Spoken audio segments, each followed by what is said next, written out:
Alright then guys, welcome to the video, welcome back to the channel. And as you can see, we have my EP3 back here, and this is an important one because on the day that this is being uploaded, the 13th of January 2024, this car has officially been registered on the road for 20 years. And there we go, 13th of January 2004, this car was first registered. So I thought it was worth doing a video celebrating that fact with 20 facts to do with the EP3 that you may or may not know. So I guess without further ado, let's get into this list. And so first up is that the 30th anniversary version of this car, which is a preface only released as 300 cars. So that was 100 in Nighthawk Black, 100 in Milano Red, and 100 in the Satin Silver, and that makes it one of the rarest Type Rs. It was also only the 30th anniversary and the Premier Edition cars that came with the Recaros, came with rear privacy glass, as Honda call it, which is the rear tint. Which also, if you look at cars like mine which haven't got the factory tinted glass, you'll see that the rear glass has got the heater elements in it, which the factory tinted glass doesn't have. That's only something I found out recently. As well as the factory Momo steering wheel. Now I picked this one up just because I like the fact that it said Momo on it, and I got this out of what I assume must have been a Premier Edition car, but that is basically the only change on the steering wheel, but still a difference nonetheless. Next up, we're talking about the engines, and there are 3 different types of engine depending on where you got the EP3 from what I've been able to find out. The UK car, which is what this is, has got the K20A2, which if you're in the US came in the RSX Type S. And on the theme of the US, the EP3 SI that you got comes with the K20A3, and that only has VTEC on the intake cam, so only makes 160 horsepower. We got that engine here in the UK in what I believe is the EV1, which is the 5-door version of the EP3, and the big daddy of all of them, and the one that everyone wants, is the K20A that came in the JDM EP3. The differences are that the K20A runs about 212 brake horsepower from factory, rather than this engine standard comes in at 197, and then, as I said earlier, 160 for the A3. This was down to a few things. The K20A was actually built by Honda in Japan and then shipped over to the UK to then be shipped back over to Japan in the JDM EP3. All the other engines weren't built in Japan like that. They come with various different upgrades. Those include different cams, which you can actually buy and fit to this engine. You get a balanced crankshaft, you get some forged pistons, you get different inlet and exhaust manifolds, as well as various other things. Obviously, that is the engine to have, and I will leave on screen some more detailed information on each engine so you can do a little comparison. And whilst we are around the front, so this is what I suppose most people know as the Buddy Club bonnet, and technically this one is because this has the Buddy Club like official sticker that's like a seal of authenticity sort of thing. But these weren't actually ever made by Buddy Club. These were made by a company called Shift Sports, and the fun fact is you can still buy these brand new from Shift Sports. The reason I didn't do that and I went through this whole process with this one was because I wanted that Buddy Club sticker. That is the only reason. So you can buy them brand new from Shift Sports, and you can get them today. So in the boot for this point, as you can see, here is one of my OEM Honda wheels, and the cool thing about these, which you may not know, is if I flip this over, is as you can read there, it says Honda Motor Co Limited, super cool, but the other logo, which is very interesting, is just in here. You can see right there the Enki logo. So the OEM wheels are made by Enki. I've also heard that this was only for the pre-facelift cars and not for the facelift cars. Not sure. These weren't the original wheels that came on my car, so that could be true. So next time you got your wheels off, might be worth having a look whether or not you've got that Enki stamp. So the facelift JDM EP3, not that there were that many actually sold, doesn't come with the facelift wing mirror that you see here with the indicator in it. It comes with the pre-facelift with no light. The interesting thing with that though is that it doesn't come with the indicator in the wing like pre-facelift cars do in this country. The major downside for anyone with a facelift car in this country is that Spoon never made wing mirror glass for these wing mirrors because they never actually technically got these wing mirrors over in Japan. So that is why if you have ever been looking for the spoon glass for facelift mirrors, it just doesn't exist. So some more of the exclusive parts that the JDM EP3 got is these JDM floor mats. These are about double the thickness and obviously a red color, and these are so much nicer than the ones we got in this country, hence why I've got them in the car. But you also got things like the championship white paint, wind deflectors, you also got the LSD in the gearbox, as well as the engine and all of the upgrades I spoke about earlier. And the thing that most people consider the best part of the JDM EP3 is the all red Recaro seats. Not these ones, these are out of an EK9, but the all red seats came in the 30th anniversary edition as well. And the only difference that I can find is that the JDM EP3 seats came with the Recaro writing in black, whereas the 30th anniversary seats came with that writing in gold. Now, I've seen in various different places that this may not actually be true and that it was potentially just like whatever Honda had they just put in. So take that with whatever you want. But if it is true, that's a cool way to be able to distinguish whether you've got 30th anniversary seats or you've got JDM EP3 seats. And in addition to all of those JDM exclusive options, in 2004, Honda introduced the C package, which stands for comfort, to the EP3 line. And what that meant was it was a package you could buy for 330,000 yen, which is about £1,800 or so, which was a whole package that included the option for satin silver paint, which I find interesting that they didn't have that from the beginning, unless that's not true. Also the rear privacy glass, automatic air conditioning, the outside temperature gauge, and the option for HID lighting for the headlights. Next up we have one that you may not realise, and that is that there are actually two different kinds of Type R sticker depending on which colour car you have. Now from my research, what I can find out is basically the lighter cars had a different sticker to the darker cars. So the Cosmic Grey, the Nighthawk Black and the Milano Red all got the same sticker, which has the grey type written here and has a different outline and inner piece to the R, to the satin silver and the championship white cars. Now those cars come with a sticker with a lighter grey colour in the type and have a different sort of outline and inner piece to the R. Far easier if I just show you a side by side. But as you can see, these are pretty different. But unfortunately, OEM stickers got discontinued quite a few years ago. So finding a genuine set is going to be pretty challenging. And obviously, you then need to find the ones that are correct for your colour car. Luckily for me, I knew this was happening, so I've picked up two sets just in case, you never know.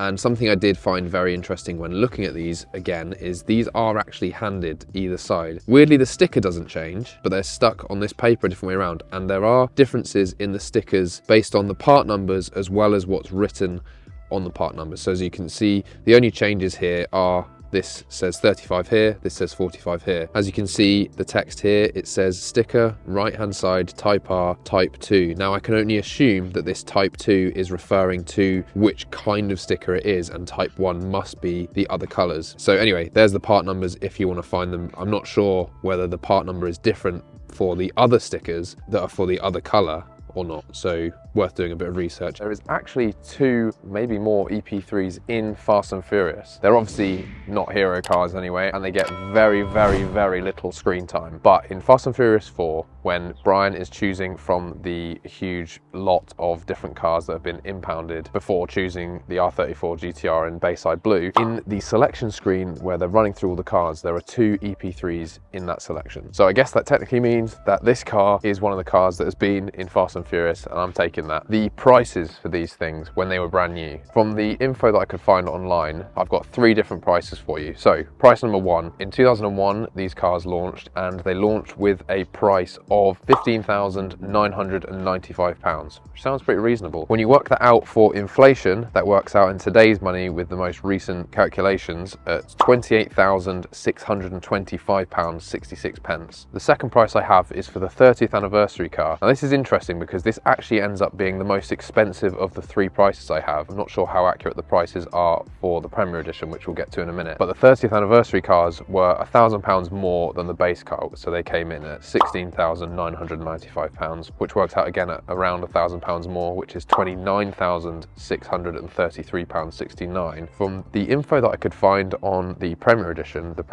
was £16,950. Now, because of the couple of years later that car came out compared to the 30th anniversary car, when you work it out for inflation, it actually becomes pretty much exactly the same price as how much the car was when it launched. Now, I don't know how accurate the Premier Edition price is because I can't find any historical data on it. So if you do actually know the original price, if you've got a sales brochure or something, or if any of the prices of this are wrong, please do leave a comment down in the description because I would love to know as well. But that works out at £28,575.63. So almost identical to when the car launched, which does mean that if these numbers are correct, that the 30th anniversary is the most expensive Type R that we got in the UK. And so how many of these EP3s are left on the road in the UK at the time of filming? And this number was actually more than I was expecting. So according to the most up-to-date data I can find, there is currently 5,982 EP3s left on the road in the UK, which is pretty good going for a more than 20-year-old car. But another thing to mention is that there are 5,300 that have been declared sawn, which if you're outside of the UK, basically means they've been taken off the road, so can't be be legally driven on the road. This is usually because they would have become race cars, track cars or whatever, and never actually get driven on the road, but can mean that someone's doing a restoration or something, or at the time, because of the winter time or whatever, people just take them off the road and don't want to pay to have them on the road. I assume this number does fluctuate quite a bit. So this fact I actually learned from when I met the designer behind this car. So if you haven't seen that video, that's also a very interesting video. My favorite fact I learned was that the OEM spoiler, the design of that spoiler has been taken, and because Julian liked that design so much, he incorporated that design into the Jaguar I-Pace, which is another car that he designed. And I just find that so cool that you can look at any Jaguar I-Pace today and look at the rear wing and it looks very similar to the EP3 rear wing, because that is where he got his direct inspiration from his earlier designs. That is potentially even the coolest fact on this list. Another interesting one is apparently of all the Civic sales in the UK of this generation, the EP3 Type R accounted for 15% of all Civics sold in the UK. That is a crazy high number. I thought it would be a lot lower than that because it was quite a popular car in the day. Now I'm sure that most of you are aware that there was an optional extra for leather interior for the Type R. Personally, I'm not a fan, and there were various different variations of that leather interior as well, some worse than others. What you may not know is that it's an optional extra that costs somewhere between £1,000 and £1,200. So the fact that people were choosing that on top of the standard cloth interior, pretty crazy to me. Either way, each to their own. I believe it's something between 1,000 and 1,500 cars were specced with the leather interior, which proves that it was a pretty popular option. Definitely something I wouldn't choose, but I guess if you've got the leather interior, you know that you're part of a small minority of cars that have actually got it.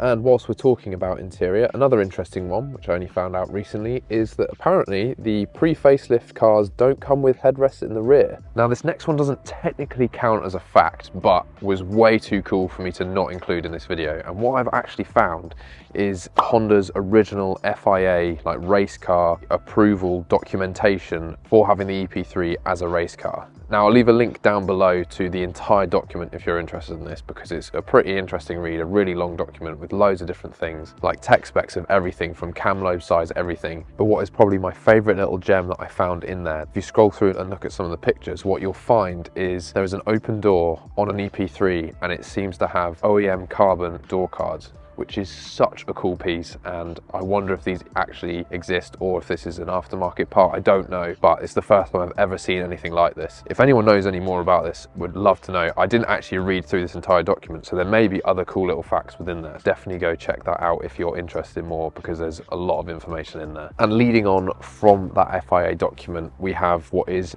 the rarest EP3 to be in existence as far as I'm aware, and that is the race-based EP3. This was Japan only and super exclusive, a completely stripped out car that Honda sold to basically make into a race car. The cool thing about it is actually the stuff it didn't come with. So it didn't come with electric windows, so you get wide new windows. It didn't come with interior light. The rear glass doesn't have anywhere for a rear wiper. Loads of different bits basically missing from it, which are perfect to make it into a race car, because race teams are just going to take all of those bits out anyway. It seems that the total weight saving from all of those bits being taken out was around 50 kilograms. That's quite a significant change for basically just taking out electronics and things like that around the car, because obviously, as you're well aware if you own one of these things, there isn't really that much in there to begin with. There was no central locking, and from the information that's out there, it seems that there are only around 8 of these race-based cars outside of Japan, which definitely makes it one of the rarest. I don't know how many Honda actually made for race teams, but the fact that there seems to only be 8 outside of Japan and that most people don't really know about them means that there can't be that many of them. Shout out to Adam Ivel and John Does Hondas for their little video on this. Let me know whether you think I should do a video with that race-based EP3 that John owns, because I think that'll be a very interesting video. And we're back in the boot again to talk about if you are able to get genuine Mugan parts brand new from Mugan. So this is a Mugan front grille for the facelift car, and here's the front badge piece. There's one of the differences. You can see it says Mugan on the back there. Super cool. What's really cool with this is you get everything with it. It comes with the Mugan badge, comes with all the tape and everything, and also comes with a genuine Honda badge for the front of the car as well. Super cool. So if we cast the minds back to when all of these parts were still available and not discontinued, this grille retail price would have been £265. Then you've got some super rare bits that include the bonnet, which is an absolute grail piece if you can even find one nowadays. I've heard of them being up for sale for more than a Premier Edition EP3. So those at retail price were £1,385. The one piece that everyone seems to be putting on their EP3s are the Mugan wings. Now this is obviously a replica as well. This this is the Sabon full carbon one. But if you wanted to buy the genuine Mugen one from back in the day,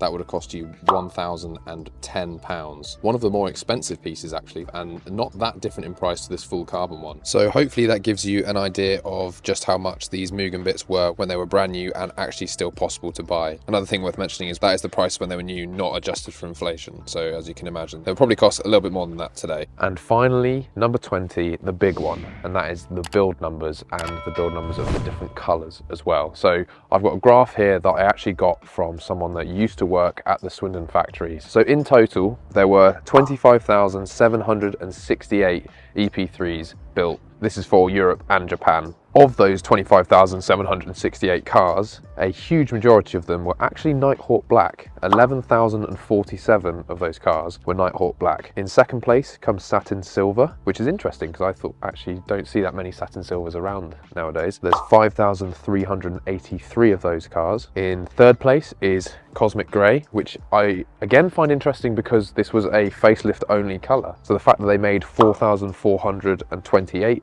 of these cars in this color is very interesting. Next up, we've got Milano Red, where they made 3,516 cars, followed by Championship White, which was 1,262 cars. And the final car, because you may be thinking that was it, the final car is actually a European special color, and that is Vivid Blue, where they only made 132 of them. Now, this car was very special because it was basically, instead of them getting the Premier Edition like we got here, in 2005, Honda did a special for the European market only, and it also came with HID in the headlight, which is why you see EU cars with the like washer jet bit sticking out of the bumper just below the headlights. That car did come with the rear factory tint like the Premier Edition cars, but didn't come with the Recaros, so it is a different car to the Premier Editions. 132 cars ever made in that Vivid Blue colour, which is such an amazing colour, and I can't believe we didn't get it here. But if you want to go one step further than that, I have how many cars went to each country. So Finland got 17 cars, Spain got 12 cars, Russia got 3 cars, Switzerland got 51 cars, which is the country with the most, Lithuania got 4 cars, Latvia got 1 car, Sweden got 43, and Estonia got 1 car. For anyone watching in Europe that has a blue Type R, you know, and I'm sure you're very well aware, you have the rarest EP3 Type R colour that exists. And there we go. To celebrate 20 years of my car being registered on the road, there is 20 facts about the EP3. I would love to know if there are some facts that I've missed off this list, so please drop them in the comment section down below if there's anything that you think anyone else would like to know. Let's use this as a hub for any cool EP3 facts. Also, if you know the actual answer to any facts that I've got wrong, because I was just doing research based off what I could find online, please leave that down below as well. So if you enjoyed this video, don't forget to subscribe to the channel if you want to see more content with this car, with the track EP3 in the future, as well as my S2000. Like this video as it helps out a lot, and I'll catch you guys in the next one.